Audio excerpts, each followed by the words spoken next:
வீடியோல மாம்பழத்துக்கு ஃபேமஸான ஒரு ஊரை பத்தி தான் பார்க்க போறோம். அது என்ன ஊர் அப்படின்னு உங்களுக்கு தெரிஞ்சிச்சுன்னா மறக்காம கமெண்ட் பண்ணுங்க. இந்த ஊரை சுத்தி மலைகள் தான் இருக்கான். அந்த மலைகளோட பேரு சேர்வராய் ஹில்ஸ் அப்படின்னு சொல்றாங்க. இந்த ஊரு தமிழ்நாட்டோட வடகிழக்கு பகுதியில இருக்கு அப்படின்னு சொல்றாங்க.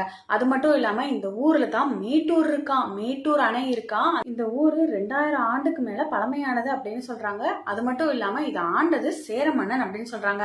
அந்த சேர மன்னன் ஆண்டனாலதான் இதை சேரளம் அப்படின்னு சொல்லியிருக்காங்க. அது கொஞ்ச நாள் கழிச்சு சேலம் அப்படின்னு வந்ததா சொல்றாங்க. அது மட்டும் இல்லாம சேலத்துக்கு இன்னொரு பேர் என்னன்னா சைலம்.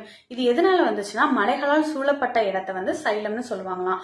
திருமணி முத்தாறு அப்படிங்கிற ஆறு சேலத்தை கடந்துதான் போறதா சொல்றாங்க. அது மட்டும் இல்லாம சேலத்தை ஸ்டீல் சிட்டி அப்படின்னு சொல்றாங்க. ஏன்னா இங்கதான் செயில் அப்படிங்கிற இண்டஸ்ட்ரி இருக்கு அப்படின்னு சொல்றாங்க. அது மட்டும் இல்லாம சேலத்துல நிறைய நெசவு தொழில் செய்யறவங்களும் இருக்காங்களாம். அது மட்டும் இல்லாம சேலம் மாம்பழத்துக்கும் ஃபேமஸ், அப்புறம் இப்ப பாலத்துக்கும் ஃபேமஸா இருக்கு அப்படின்னு நான் சொல்லப்பா, சாட்ஜிபிட்டி சொல்லுது. பாரம்பரியமா வெள்ளி தொழில் பண்றவங்க இங்க நிறையவே இருக்காங்களாம். அது மட்டும் இல்லாம வெள்ளி சிலம்பு, வெள்ளி கொலுசு இதெல்லாம் பண்றதுக்கு இங்க பேர் பெற்றது அப்படின்னு சொல்றாங்க.